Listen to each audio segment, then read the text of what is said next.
you are whole and complete. There are no mistakes. We are not victims. This is The Psychology of Spirit with your host, AuKeeRa Rayne. Feel empowered. This program will provide a forum to bring a refreshing view on life. And now, here's AuKeeRa Rayne. Welcome to The Psychology of Spirit. I am AuKeeRa Rayne. Today we are going to discuss ghosts, guides, spirits, and past lives. There's a lot of different theories within these things, trying to figure out what they are. Are we supposed to talk to them? Are they scary? What are our guides? Are people who have crossed over, people we have lost, are they then our guides? Let's look at these topics. The topics that we are going to discuss today also correspond with chapters 8 and 9 in my book, From Above with Love, Basic Knowledge 1. The book is a 250-page workbook designed to put you in the driver's seat of your own life, covering a multitude of subjects in workbook format so you can learn the basis of them and then find out what works for you in your life. Ghosts. As we know, when we die, we turn back into energy. There's a lot of different theories on what happens when we die. And in my experience as a medium, that's what I can work off of to explain to you my theories and what I have seen so you can develop your own. Some of us cross over immediately when we die. Now, a lot of us believe that a spirit that doesn't cross over is in turmoil. However, within what I have seen, some spirits choose simply to stay for a while. Sometimes they died quickly and they're just unsure of what's happening. On the same token, some die quickly and immediately cross over. It's also believed that those who cross over can't come back. And I've seen something very different. I've seen that our family members will always come when we call them. And we will discuss how to do that later as well. A lot of people believe that a malevolent spirit can wreak havoc. But at the same time, we must remember this is our domain. Some people believe that there are evil spirits lurking.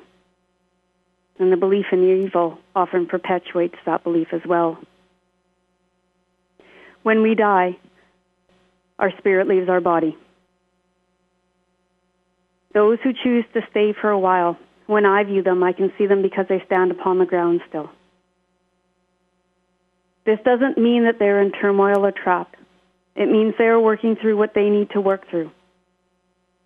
In most cases that I've seen, the spirit does not know anymore what time is. There is no time on the other side. So sometimes when they haven't crossed over, to them they just died yesterday, even though to us we've lost them quite a while ago and have been grieving them heavily. Some people believe that we can keep people here. It's like being alive in that sense. You can't make anybody do anything.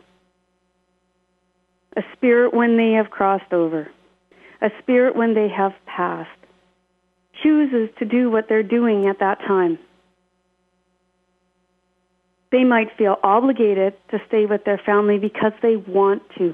That's not us making them stay. There should be no guilt when you're longing for one that you have lost. There should be no guilt when you're grieving. Talk to them. Absolutely talk to them. Let them know that you miss them, that you're saddened. And don't fear that your loss, your grief is going to make them not be able to cross over. That's just not true. Well, I feel an evil presence in my house. And I've heard that statement quite a few times in my line of work. And one thing that we have to remember is ghosts are the same as the people that they were when they were alive. Now, some people's actions dictate an evilness about them. But at the same time, when they pass, they're a spirit once again, their energy once again. Therefore, not one is more powerful than the other. And there will be many people out there who are going to disagree with that statement. But one thing we have to remember is if we give a bully, when we're alive, if we give a bully power, that's our choice. We can always walk away. The nice thing about having a wayward spirit around, or a ghost, is a simple fact: we are here, therefore this is our domain. What does that mean? It means that universal law dictates if this is my house, you cannot enter unless you've been asked whether you are alive or whether you are dead. You do not need to have somebody else come in and clear your house. You are just equal, not less than, to everybody else who goes around charging to clear a person's home. If you Google my name, AuKeeRa, you will find an article I wrote called Blessing, Clearing, and Cloaking Your Home. In the other show, I talked about white lighting. You have to remember that the walls that we see are not energetically created. Therefore, a wayward spirit might wander right through your home and not even realize that your house was there. Therefore, now he or she will be in your house. Now your house will be supposedly haunted. That's not a bad thing. All you simply need to do is when you clear your house, you don't even have to be aware of who or what is in your house. You simply need to white light it with the universal energy that's abounding all around us. And it can simply be done with your imagination. Don't be led by things you see on TV or the wow factor or the drama that can be created in fear. There's a lot of movies, there's a lot of series, there's a lot of shows on TV. But the bottom line is, when you clear your house, when you flood it with pure white light, and if every morning you wake up, light a stick of incense, say a little prayer, or simply smile, your house will be constantly clear and no one will enter. Well, does that mean my loved ones can't enter? Of course not. Subconscious thought allows those spirits we have lost to enter. Whether they are ghosts or whether they have crossed over, they are still welcome to enter our homes because we want them there. And that same truth, though, holds for people when they clear their house and they say, oh, well, it's haunted again. Some people love the drama of haunting. They think it's cool. And it is true when you clear a house. If there is a wayward spirit in your home, you can give that spirit permission or that ghost permission to remain. Why? Because it's your home and it's your right. However, if you're going to use that for drama purposes, you might want to question and ask if that's really what you want in your world. So how do you communicate with ghosts? Well, the way you communicate would be slightly different than the way I do, but that doesn't mean that you can't do it too. If you feel that there's something unsettling in your home, first of all, do not operate out of fear. Remember, if you have a bully and you show fear, you give the bully your power. If you think of ghosts simply as dead people, people who have passed on, you bring them down to a level that's not scary instead of creating them in a place of unknown. Remember to keep the drama out of it. When you go to talk to somebody who has passed on, simply talk to them. If you don't know who is in your house, say, I'm not sure who is here. If you're related to me, you can stay. If you're not, I need you to leave. And then in your mind, imagine white light flooding your house and going into a huge, beautiful ball. It is that simple. If it is a spirit you have lost, a ghost of someone you love and adore, sometimes when we're first grieving, it's hard for us to hear them. It's hard for us to feel them. So therefore, just talk. Write them letters. Don't worry about dwelling. Grief takes time to pass through.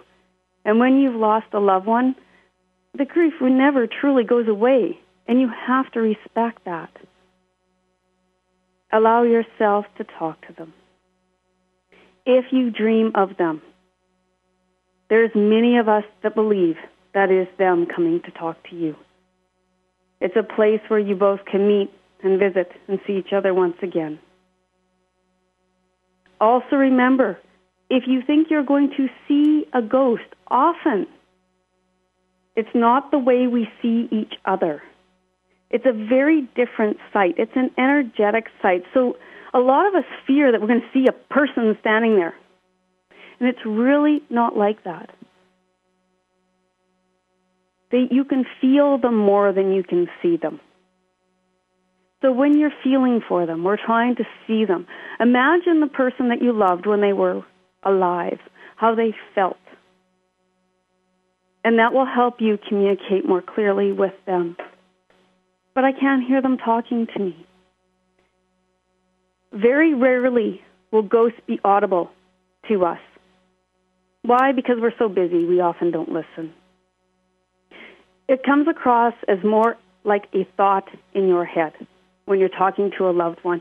And these are not thoughts that will tell you to do things and things like that. Again, do not cross over fantasy. Do not cross over the drama. There'll be senses of love and support, a sense of peace, a sense of protection. Now, some people want to talk to ones that have passed on so that they can find information. One thing I must remind you of is a person who has passed on doesn't know any more than they did when they were alive. When they start moving back into the spiritual realm, they speak less and less with us. A lot of people search for their spirits who they've lost, people they have lost, to gain further insight on their lives. But they will still give very similar advice to you than when they were alive. So you must look at it as asking another person's opinion. Guides and those we have loved who have died are two different things. Those we love who have died bring comfort, bring peace, bring strength. It's like a show of solidarity, a show of oneness, a show to show you they haven't left you, that you're not alone. So when you talk to them for peace of mind. We'll get back to communication right after this.